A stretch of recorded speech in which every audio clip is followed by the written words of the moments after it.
Okay, so I took my NEWTs and my results are back. Lo and behold, I did not pass every class without standings, but I don't think anyone's surprised, and I kept it ambitious so that I had options. So let's get started and go over my NEWTs grades. If you don't know what I'm talking about, or if this is your first video, I took the NEWTs exams, which is the nastily exhausting wizarding tests, and I'll leave a tab for my NEWTs TBR if you want a little bit more context. I'm also talking quiet, not because I'm trying to be quiet, but because I think I'm starting to lose my voice, and I'm trying to film as many videos before that happens as possible. I know that that's kind of like counterproductive, but it's gonna go anyway, so I might as well go out strong. So if I'm talking a little quieter than normal and you have to turn your volume up, I apologize. I'm usually yelling and you have to turn your volume down, so there's no middle ground with me. I'm rambling and we haven't even started this. What are we at? 2 minutes. Well, that's on brand.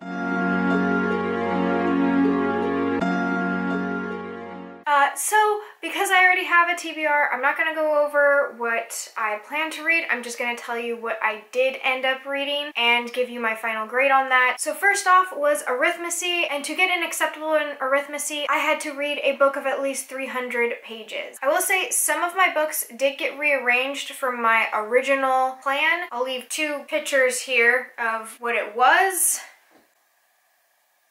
and what it ended up being. So obviously there's small changes here and there, and I didn't get to all of them, but it was really fun to plan it out, and I really enjoyed this. So let's get started. To pass arithmecy with an acceptable, I had to read a book of at least 300 pages. For that, I picked Ember in the Ashes by Saga. This is about a young girl named Laia who is separated from her brother during a raid. She's part of an oppressed community within a country that was taken over by a neighboring country, and she ends up joining with the rebellion in order to become a spy and save her brother, and she infiltrates the military that has taken over her country, which is where she meets Elias. Elias, I would say, is just as much of a main character as Laia. He is part of the marshals who have taken over the scholars, and it follows his conflicts with being part of that community. I don't want to give too much away, but this book ended up being amazing. I knew there was a lot of hype around it, so I actually kind of went in with lower expectations just because I know people get so excited about the books they're reading, and that can cause maybe a little bit more slack that you'd normally give a book if you were just reading it casually. But this book was amazing. I really enjoyed it. I really want to read the second one, and the only reason I didn't jump right into the second one is because I had to read Pax or Miles Morales first, and I just didn't get to them because you have to read the certain books in order of the prompts to pass each class. But I definitely plan on reading the second one almost immediately, and this ended up being a 5 out of 5 star reads for me. To get and exceeds expectations in arithmecy, I had to read a book that ended on an even page, and for that I finished Turtles All the Way Down by John Green. Wow, I loved this book. I really was expecting to like it because of what I was hearing about it, and I really like John Green, but I know he's very polarized as far as whether people like his writing or not. For being my first John Green book, I don't know how it can get higher, because like Turtles All the Way Down was definitely a 5-star read for me. This book follows a girl named Asa who, along with her friend Daisy and childhood friend and childhood crush Davis, start an investigation once Davis's father disappears. There has been a reward put out for finding his father because I think he's wanted by the government. So Asa and Daisy begin an investigation, but really this is definitely a character-driven book. If you love learning more about characters and intimate thoughts and emotions and evolution of characters, you will really enjoy this book. If you struggle with anxiety or OCD or other compulsive disorders, I think you'll really be able to resonate with Asa's character, and her descriptions of what she goes through, in my opinion, was really well done. I don't have a lot of the same struggles that Asa does, but I do struggle with anxiety, and how Asa describes her anxiety and how people react to it, I was very able to relate to. I also really loved Daisy's character, which at first I didn't think I was going to, but then she really surprised me. The Star Wars fan fiction, and I don't think this is a spoiler, the Star Wars fan fiction in this book was so amazingly written. I deeply appreciated all of those references, and there's a monologue by Daisy talking about Wookiees that had me in tears. Like, I was trying to read each sentence and I was laughing so hard that my eyes kept closing and tearing up. So I gave Turtles All the Way Down, I think I already said this, but 5 out of 5 stars. It was an amazing read. I'm so glad I read it, and it gave me an exceeds expectations in arithmancy. Then I got an outstanding in arithmancy because I read Saga Volume 2. This is book 1, which I believe has 3 volumes in it. I did read Saga in order. I waited to finish the outstanding until I had read the first of Saga, so I didn't read Saga out of order. I read Saga Volume 2. I was already super excited about reading this series when I finally got to 2, and I believe the term is devoured it, and I did so in a day. If you follow my Goodreads, you will have seen Saga Volume 1, and then immediately Saga Volume 2 hit my read, and that's because I devoured them. That is the perfect analogy for what I did to these books. I figuratively devoured these books. I don't even know how I'd explain Saga. If you really want to try and get into graphic novels, man, I think you'll be spoiled by this one. It was so good. I don't even know if I want to give anything away. Just know it's really bizarre. It is definitely also very explicit. There's nudity, there's cussing, there's death. There's a lot of adult content. I would definitely say this is an adult graphic novel, but it was amazing. I gave Saga Volume 2 5 out of 5 stars. Yeah, I'm really enjoying this series. You'll definitely see more of these in the future. I actually have the individual volumes as well, but I kind of want to collect these because I felt so passionate about it. My boyfriend read and loved them as well. Like, we're really enjoying these, so 5 out of 5 stars. And I passed arithmancy with an outstanding. Then for Care of Magical Creatures, in order to get an acceptable, I had to read a book with an animal on the cover. If you remember, I smudged the rules on that one and read Little and Lion, which has lion on the cover. I really liked this book as well. In a similar way that I liked Turtles All the Way Down, I also really liked Little and Lion. I really enjoyed reading from Suzette's perspective, who is Little, reading about her brother Lionel, which is Lion. Little and Lion are technically step-siblings, but they grew up together and very much so just see each other as siblings. Little and her mother are African-American, and Lionel and his father are white and also Jewish. Suzette is also raised Jewish, and Suzette actually talks about her struggles being African-American and Jewish and how she gets a lot more questions and she feels like kind of an anomaly in that way. I think this book did a really good job of showing a lot of everyday racism, a lot of things that I think people overlook in society today that very much so could hurt another person. I found that to be a really great part of this book. Suzette is very honest about how she feels, and Brandy Colbert is an Own Voices author. She's also African-American. I couldn't find out if she was Jewish, but there is a lot of Jewish references in this book that made me think she, at least if she's not Jewish, did her homework on it. Lionel is newly diagnosed with bipolar disorder, and a lot of this book is going over his struggles and how he feels. And I felt, based off of what I know about bipolar disorder, that it was a very realistic experience of someone who is being newly diagnosed. I'm not an expert on bipolar disorder. If you felt differently, please let me know. I would love to know more about things I don't know very much about. Suzette is also discovering that she is bisexual. She has a lot of straight and lesbian friends that tried to recategorize her while she was still trying to categorize herself, and I thought that that was talked about really well. Overall, this book went way more in depth with a lot of things that I didn't currently know about, and I thought it was a great introduction. So I personally gave it a 5 out of 5 stars. I really enjoyed it. I really enjoyed learning about someone else's perspective. We're back with Volume 1 of Saga by Brian K. Vaughan and Fiona Staples. Again, 5 out of 5 stars. I needed a book that was under 160 pages to get it exceeds expectations, and I earned that with Saga Volume 1.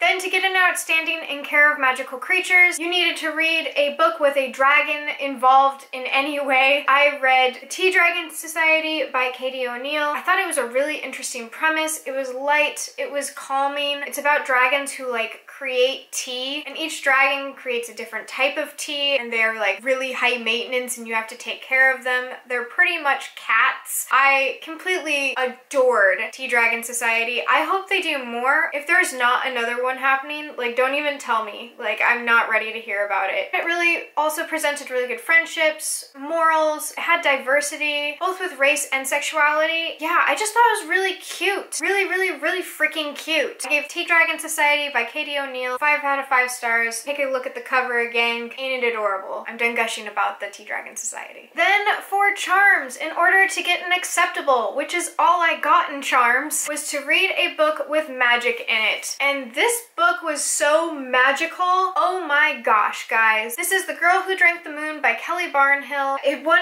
the John Newbery Medal, so I mean, I'm preaching to the choir here, but this was a really good book. Loved the characters. I ended up reading the rest of it along with the audiobook because there are some passages where they're very abstract and you don't know exactly who's speaking, but it all just kind of worked with like the whimsy of it, and so it didn't bother me too much. Firion, which is the little tiny dragon in the corner here, Firion has my heart. I would read this book 14 times over for that little dragon. Every page that I smiled on, Firion was in it. Really adored him. I actually really enjoyed a lot of the characters in this book. Unfortunately, the main character, Luna, the girl who drank the moon, wasn't very compelling to me. I wasn't in love with her, and I was definitely in love with a lot of the different characters in this book. There is a mother in this book that I really wanted to know more about, and then there's another character who comes in towards the end. She's mentioned in the first half of this book. I really think Athene should have had a stronger moment or a stronger place in this book. I actually think she could have taken maybe even the place of Antaine. I liked Antaine, but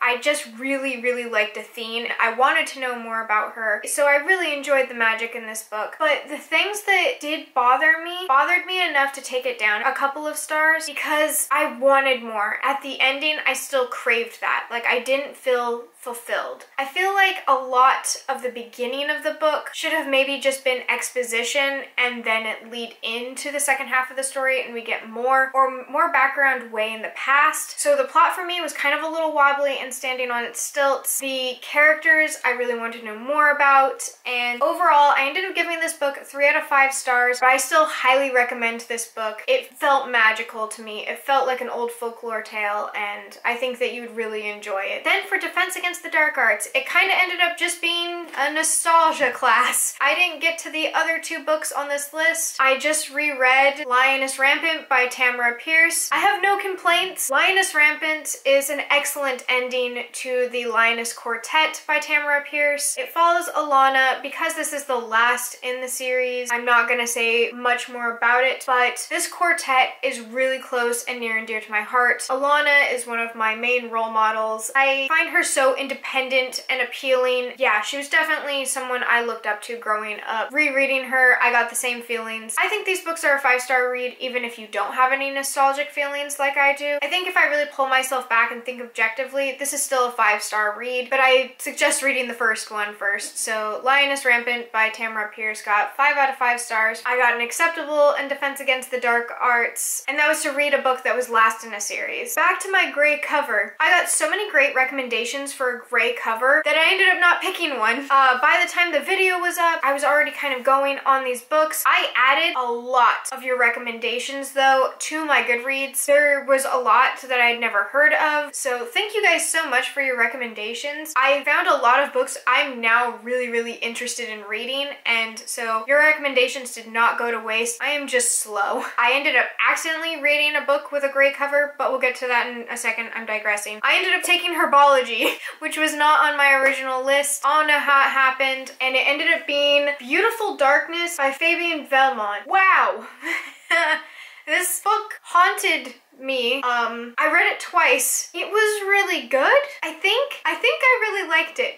The first time I read it, I was like, oh no, I don't want to read this anymore. I'm done. And then I kept like flipping the pages. I'm not making any sense. I feel like it's Lord of the Flies meets adventure time. That's what I'm going with. The first time I read it through, I was just reading it as a graphic novel and reading it for what it was. By the time I got to the end, my perception of what this book was about really changed. I ended up needing like a second opinion. So I asked Sam at Sarcasm and Sci-Fi to read it, and so I think it's on its way, and she shipped it over. And she said she was going to read it because like I needed someone to talk to about this because I was kind of disturbed by it, but also really liked it. It seemed to me that it was questioning who we are as humans and what humanity really means and what you have to let go in order to survive, and the different aspects of ourselves that are always there and that we choose to let out or keep in. If you like something with like a deep philosophical standpoint, I think you'll enjoy this. I think I'm giving Beautiful Darkness 5 out of 5 stars. Yeah, what was in it disturbed me, but it was done really well. So that was my acceptable for Herbology, which was a book with a green cover. And to get and exceeds expectations in Herbology, I read Saga Volume 3 because I was not putting this crap down. Yada yada yada, it's amazing, read it.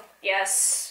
Then, because I was already in Herbology and I'm like, I might as well pass it, it was to read with one of the elements in the cover, which was water, fire, earth, air, I think, or sun. And I went Avatar: The Last Airbender, which has the word air in it, and I read The Search. I've previously read this before. I just found out that a Kyoshi, it was either a graphic novel or a TV show, something with the Kyoshi Warriors is being released, so I'm really excited for that, and this kind of got me pumped for it. If you watched Avatar: The Last Airbender and had questions or just wanted more of your friends back, then I highly recommend this series. The graphic novels are really great extensions of the TV show. Michael Dante Dean Marino is part of the project and it turned out awesome. These are 5 out of 5 star reads for me. I needed more at the end. There were questions I had, there were things that I felt, and every time I rewatched Legend of Korra, I kind of cry because of what Korra even existing means.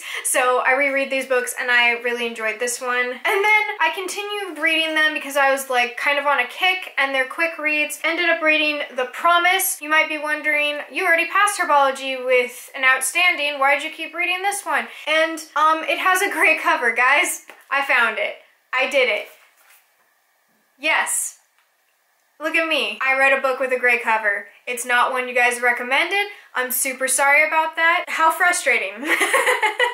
It was really good though. I got an acceptable in my Transfiguration because I read a book with a great cover. Then for potions, I got an acceptable because I read a book with a color in the title, and I read Blood Red Horse by K.M. Grant. I had previously read this when I was way younger. I have a vlog where I kind of talked about my thoughts on it. I'll have it linked there. And I ended up really enjoying this book. I'll hold it up like a professional. I really ended up enjoying this book. It did have a really slow beginning. It did have a lot of horse death, and that didn't really stop, but the book was really freaking good. I want to continue on. I have the whole series because, again, at some point in my life I read it. I don't remember anything. I don't know where the plot's gonna go. Like, you could just read this one and be like, oh, everything's fine. But I do want to read the next one, and that is one of the signs of a good book to me, is if they don't have to end on a cliffhanger, they don't have to trick me, and I still want to read it. So Blood Red Horse is about 2 brothers and their families. Foster, which is Ellie, a girl who is going to be wed to the older of the brothers, Gavin. Gavin and Ellie don't get along very well though, and she definitely has more of a connection with the younger brother, William. The 2 brothers go on the Third Crusades to the Holy Lands. This was a historical fiction, and I believe that it did a really good job of not romanticizing the Holy Wars or King Richard or anything like that. A lot of the times, like Robin Hood books will really romanticize the idea of them going to the Holy Lands. There was another perspective in here that I didn't previously know by the cover, and that was Camille's perspective, who is the Saladin's son. He is also struggling in the Holy Wars. What connects all of these people is this horse named Hosanna, who is obviously a very red horse. And for having a horse tie all these people together, the storyline was really great. I ended up liking the characters a lot more than I thought I would. I don't know a lot about Christianity. I definitely went into this looking at it more as a fiction than a lot of other people might look at it, and I don't know if that would upset people, but this is a very neutral book in which there is passion on both sides. There is right and wrong on both sides. And I ended up being really compelled by the characters and their development. Who they are at the beginning of the book is definitely not who they are at the end. And I just, for a good like medieval read, it was great. And I ended up giving Blood Red Horse 4 out of 5 stars just because the beginning was really slow, and I'm not gonna take away a point for the horse death, but I think it made it slower, and an acceptable for my potions class. So that wraps up my NEWTs results. I ended up with, in order, and I'll list it quick, don't worry, this is almost over. I ended up with an outstanding in Care of Magical Creatures, Arithmancy, and Herbology. And then acceptables in Charms, Defense Against the Dark Arts, Potions, and Transfiguration. I don't think that's getting me any career in the wizarding world. I do plan on looking into the careers more before I start my NEWTs next year, just because I think that that would help me kind of zone in a little bit more. I wanted a lot of options, and I gave myself a lot of options, but instead of just getting acceptable in most things and outstanding in some, I'd maybe like to just get outstanding in a certain amount of subjects. So next year, I think I might have less options, more books finished per class. I think that would feel a little bit more satisfying, but we'll see. Now that I've finished my NEWTs, I'm really just gonna relax. I don't know what I'm gonna read. I mean, I'm gonna finish what I'm currently reading, which is Smoke in the Sun, but apart from that, I'm really not sure. I know that the end of summer is happening soon, so I'm gonna be doing my fall goals wrap up. Maybe I'll do a video on what I'm currently reading, or I will do all the other videos that I need to do instead. Either way, I hope you're enjoying the sun or more stars wherever you are. Until next time, bye! And I'll leave a link to one of those up below. Up below, okay. I ended up finding this book, which had been recommended to one of my coworkers who then no longer worked there, but she left the book behind. Katie, if you want your book back, you're more than welcome to have it, but you have to watch my YouTube because I'm not gonna tell ya. I'm dying. The end is near.